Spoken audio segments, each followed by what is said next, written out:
ദൈവത്തിന്റെ എല്ലാ കൃപയ്ക്കായി സ്തോത്രം ചെയ്യുന്നു. കടന്നു എല്ലാവരെയും കർത്താനാമത്തിൽ ഒരു പ്രാവശ്യം സ്നേഹം അറിയിക്കുന്നു.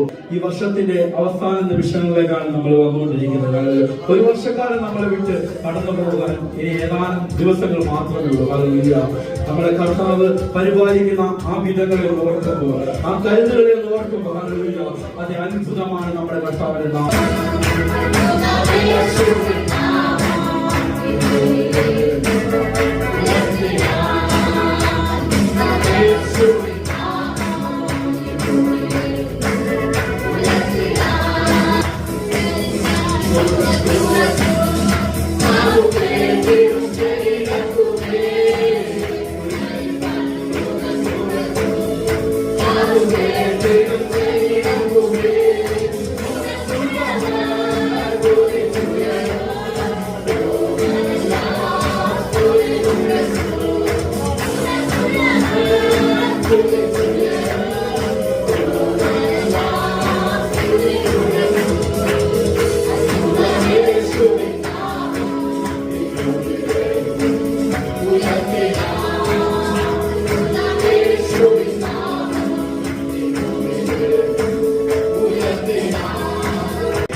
ഒന്നും ലഭിച്ചില്ല എങ്കിലും നിന്റെ നാമത്തിൽ, ആ യേശുവിന്റെ നാമത്തിൽ, അത്ഭുത നാമത്തിൽ ദൈവം ഞാൻ വലയിറക്കാം. ഹല്ലേലൂയ.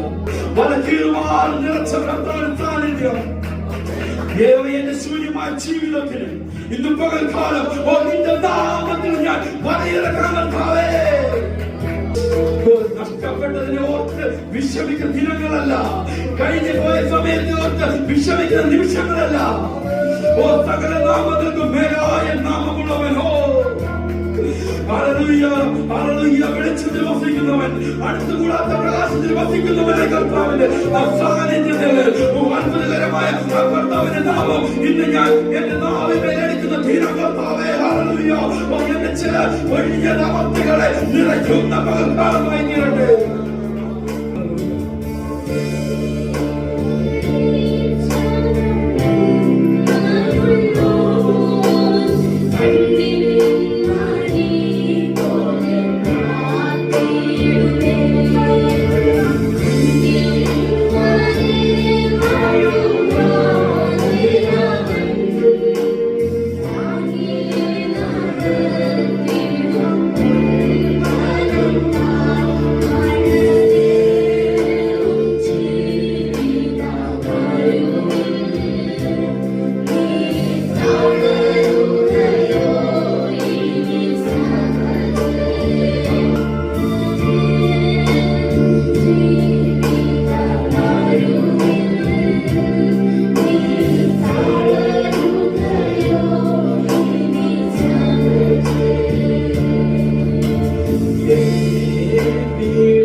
എന്ത് പ്രതിസന്ധി കടന്നു വന്നാലും എന്റെ പൊന്നു തമ്പുരാൻ എന്റെ കരങ്ങളെ പിടിച്ച് അക്കരെ നിന്നുള്ള ആ വിശ്വാസത്തോടെ ഞങ്ങളായിരിക്കും കർത്താവേ.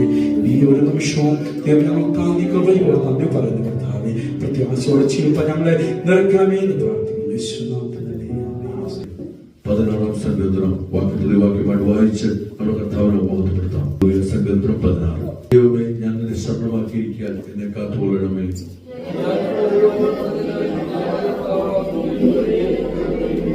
ഭൂമിയിലെ വിശുദ്ധന്മാരോ അവരെനിക്ക് പ്രസാദമുള്ള ശ്രേഷ്ഠന്മാർ തന്നെ.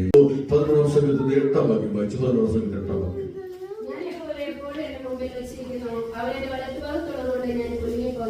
ദൈവനാമത്തെ മൊത്തത്തിലായിരിക്കട്ടെ. ഇവിടെ സംഗീതക്കാരന്റെ ഏറ്റവും ശക്തമായ ഒരു വാക്യമാണ് ഇവിടെ കാണുവാൻ കഴിയുന്ന 8-ാം വാക്യം. ഞാൻ ഇപ്പോഴും എന്റെ മുമ്പിൽ വെച്ചിരിക്കുന്നു, അവന്റെ വലത്ത ഭാഗത്തുള്ളത് കൊണ്ട് ഞാൻ എന്ത് ചെയ്യുന്നില്ല, കുലുങ്ങിപ്പോകത്തില്ല എന്ന് പറയുന്നതായിട്ട് കാണുന്നുണ്ട്. ഈ 16-ാം സങ്കീർത്തനം ഓരോ വാക്യങ്ങളും നമ്മുടെ ജീവിതത്തിൽ നമ്മളെ ശക്തിപ്പെടുത്തുന്ന വാക്യങ്ങളാണ്. അതിന്റെ പ്രാരംഭത്തിലേക്ക് വരുമ്പോൾ ദൈവമേ, ഞാൻ നിന്നെ ശരണമാക്കിയിരിക്കാൻ എന്നെ കാത്തുകൊള്ളണമേ എന്ന് പറയുന്നതായിട്ട് കാണുന്നുണ്ട്. അവിടെ ദൈവസന്നിധിയിൽ ഒരു വ്യസനത്തോടെ അല്ലെങ്കിൽ ദൈവസന്നിധിയിലേക്ക് കടന്നു വന്നിട്ട് സംഗീതക്കാരൻ പറയാണ്, കർത്താവേ എന്നെ കാത്തുകൊള്ളണമേ, ഞാൻ നിന്നെ എന്ത് ചെയ്യുന്നുണ്ട്, ശരണമാക്കിയിരിക്കുന്നു. തനിക്ക് സ്വയമായി രക്ഷപ്പെടുവാൻ കഴിയാത്ത ഒരു സാഹചര്യത്തിൽ അല്ലെങ്കിൽ തന്റെ ജീവിതത്തിൽ എങ്ങനെ തന്നെ പ്രതിസന്ധികളിൽ നിന്ന് മുന്നോട്ട് പോകുമെന്ന് ചിന്തിച്ച് ഭാരപ്പെട്ടപ്പോൾ അവിടെ സംഗീതക്കാരൻ പറയാണ്, കർത്താവേ എന്നെ കാത്തുകൊള്ളണമേ, ഞാൻ എന്ത് ചെയ്യുന്നുണ്ട്, നിന്നെ ശരണമാക്കിയിരിക്കുന്നു. ആ വാക്യം വായിക്കുമ്പോൾ തന്നെ നമ്മുടെ ഹൃദയത്തിന്റെ അകത്ത് നമുക്ക് അറിയുവാൻ കഴിയും, കർത്താവേ എന്നെ കാത്തുകൊള്ളണമേ എന്ന് പറയുന്നതിന് തൊട്ട് മുൻപായിട്ട് ദാവീദ് സംഗീതക്കാരൻ പറയുകയാണ്, ഞാൻ എന്ത് ചെയ്യുന്നുണ്ട്, നിന്നെ ശരണം പ്രാപിക്കുന്നു. ഹല്ലേലൂയ.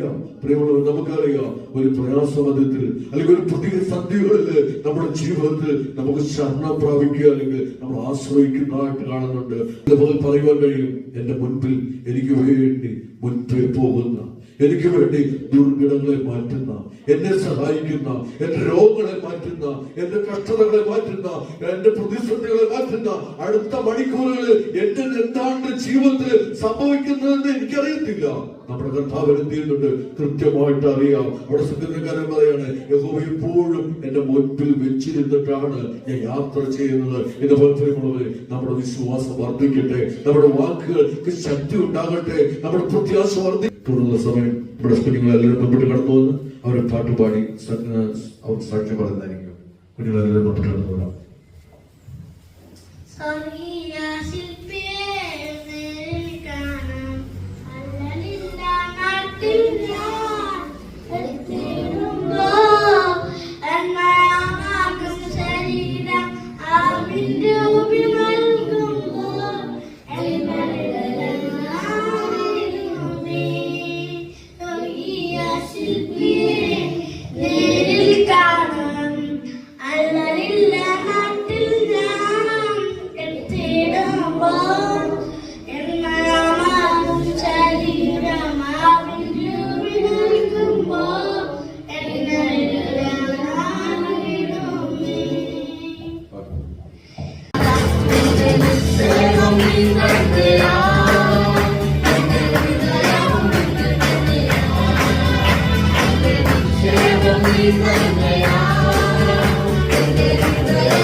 സുവിശേഷം 5-ാം അധ്യായത്തിന്റെ 20-ാം വാക്യമാണ്.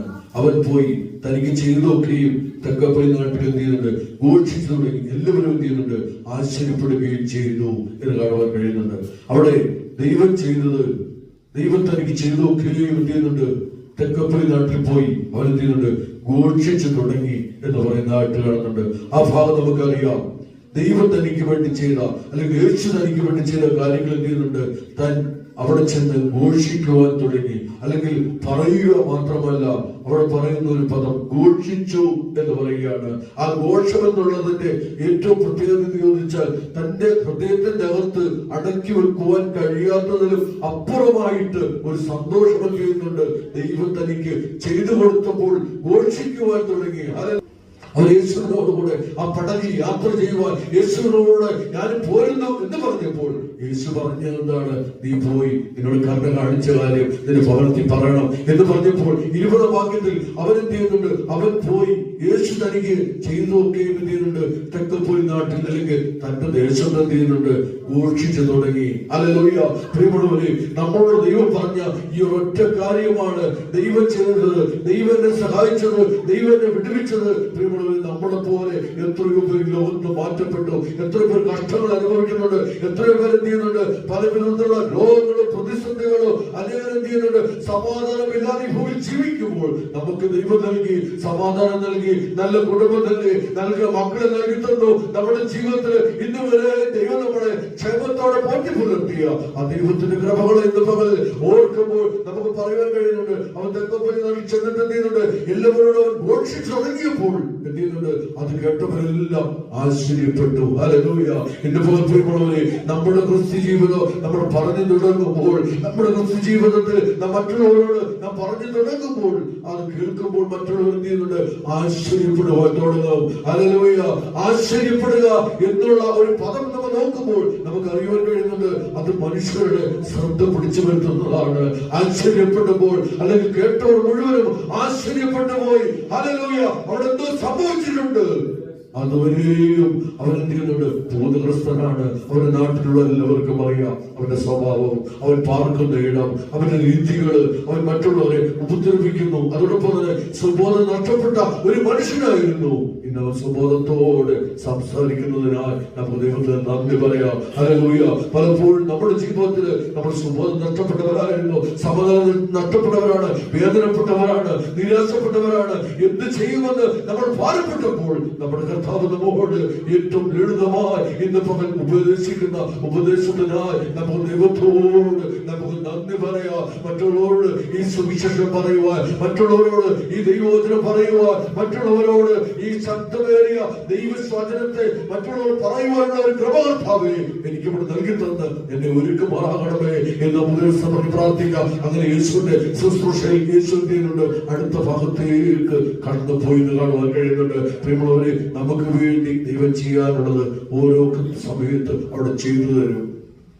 അതോർത്ത് നമുക്കിന്ന് ദൈവത്തിന് സ്തോത്രം ചെയ്യാം. ഈ ചെറുക്ക നിമിഷങ്ങൾ കൊണ്ട് നമ്മൾ ഓർക്കേണ്ട ഒരു കാര്യം, കർത്താവേ എനിക്ക് വേണ്ടി ചെയ്തത്, എന്നോട് കണ്ണു കാണിച്ചത് മറ്റുള്ളവരോട് ഞാൻ പറയും. അപ്പോൾ എന്ത് ചെയ്യുന്നുണ്ട്, എന്റെ വാക്കുകൾ നിമിത്തം, എന്റെ ജീവിത നിമിത്തം, എന്റെ മാതൃകയുള്ള ഒരു ജീവിതം കണ്ടുകൊണ്ട് അല്ലെങ്കിൽ കർത്താവേ എന്റെ കർത്താവിന്റെ അടുക്കലേക്ക് കടന്നു വന്ന് ഈ സന്തോഷത്തെ എന്നേക്കുമായി അനുഭവിപ്പാൻ ദൈവോടൊന്ന് ഒരുക്കണമെന്നുള്ള പ്രാർത്ഥനയോടെ സമർപ്പണത്തോടെ നമുക്ക് ഏൽപ്പിച്ചു കൊടുക്കുക. ദൈവം കണ്ണു കാണിക്കുന്ന ദൈവമാണ്, മനസ്സിലെ ദൈവമാണ്, അനുഗ്രഹിക്കുന്ന ദൈവമാണ്. അതോടൊപ്പം തന്നെ എല്ലാ വിധത്തിലും ഒരു ദൈവിക കൃപ നമ്മുടെ മേൽ അവിടെ ചൊരിയപ്പെടുന്നതിന് നമുക്ക് നന്ദി പറയാം. ഈ വചനങ്ങളാൽ ദൈവം നമ്മളെ അനുഗ്രഹിക്കും.